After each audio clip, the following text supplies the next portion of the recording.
इन police वालों पे तो फायर हो ही नहीं रहा था।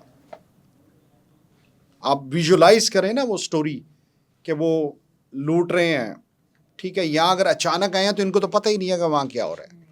अगर इन्होंने इंसिडेंट को विटनेस किया है या वो लूट के चले गए हैं, ठीक है, तो जब ये आए हैं तो इनको पता होना चाहिए था कि आया ये फैमिली भी हो सकती है, ये डाकू भी हो सकते हैं, और पुलिस वालों की तो रीडिंग हमसे बहुत ज़्यादा होती है।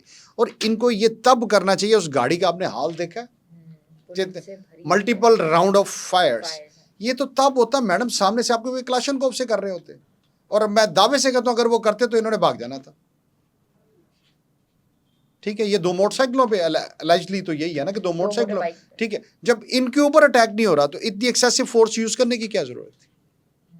आप जाते, उनको राउंड अप करते, मजीद फोर्स मंगाते, आइडियली तो यही था। उसके बाद पता करते, आप गाड़ी के करीब जाता, आपको तो बच्चे नजर आ जाने थे, ठीक, के अंदर बच्चे बैठे हैं और फैमिली बैठी है, और आगे लेडी भी होंगी ऑफ कोर्स। मैडम आर्म्ड भी नहीं है ना, यहाँ तो उनके पास आर्म्ड हो के उन्होंने डाकुओं के ऊपर पिस्तौल तानी हो कि इनके हाथ में जी हमने पिस्टल देखा तो हमें खतरा लगा कि हम, इनकी तरफ तो एक भी फायर नहीं हुआ, ठीक है, और इन्होंने भी जो फायर मोस्टली किए हैं वो गाड़ी के पीछे से किए हैं। हाँ, पीछे सारी एरिया हमने देखा है। अगर अब इसमें जो आता है वो कत्ले खता या कत्ले बिस्सबब में इन्होंने कर देना है, और बाद में ये मैं आपको गारंटी से कहता हूँ इन्होंने, क्योंकि सीसीडी फोर्स है जी, तो जब ये मामला ठंडा होना तो इन्होंने भी फारिग हो जाना है पिंकी की तरह।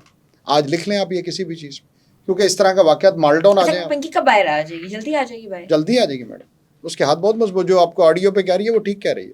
अच्छा, पूरे सिस्टम में आप इसको भी छोड़ें, वो जो यूक्रेन की लड़की थी जिससे ड्रग्स बरामद हुई थी कई किलो, वो हाँ वो भी उसमें एक्सोनरेट हो गई थी, बिल्कुल।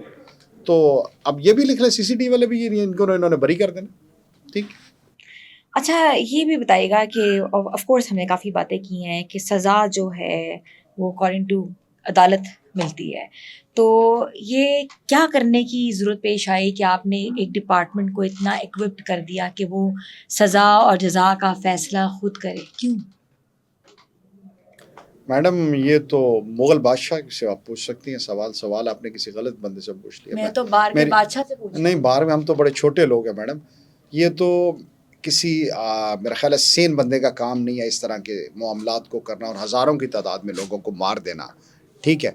उसके बाद मेरा नहीं ख्याल कि इस तरह से इनको करना चाहिए था, और ये इन्हें वक्त बताएगा।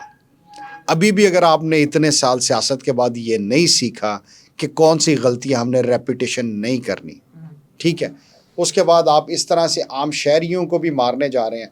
और दूसरा बताएं, आप इन्हें स्टैंडर्ड क्या रखे हैं? इतनी FIRs बंदा मार दो। देखिए, हर जुर्म की सज़ा हमारा मज़हब भी मुख्तलिफ देता है मैडम, ये नहीं है कि, और FIRs कैसे हो जाती हैं? एक डकैत पकड़ा जाता है, सारे थाने उस पर क्या FIR दे देते हैं। एक लड़का और लड़की गाड़ी में बैठे हुए हैं, एक पुलिस का पहले रोक के चेक करना उनका काम है, चलती गाड़ी हो, पार्क्ड गाड़ी हो, या व्हाट्सोएवर, या किसी अपार्टमेंट में या घर में जा रहे हों या निकल रहे हों, तो इस पे लॉ क्या कहता है? मुझे पहले बताएं, लॉ है हमारे। चलें, जैसा भी कानून है, जिस तरीके का भी कानून आपको पता है क्या कहता है लॉ? थानों की सबसे ज़्यादा कमाई कहाँ से, जो मंथली हैं, कहाँ से? वो इन्हीं होटलों से जो इनके अंडर अम्ब्रेला चल रही होती।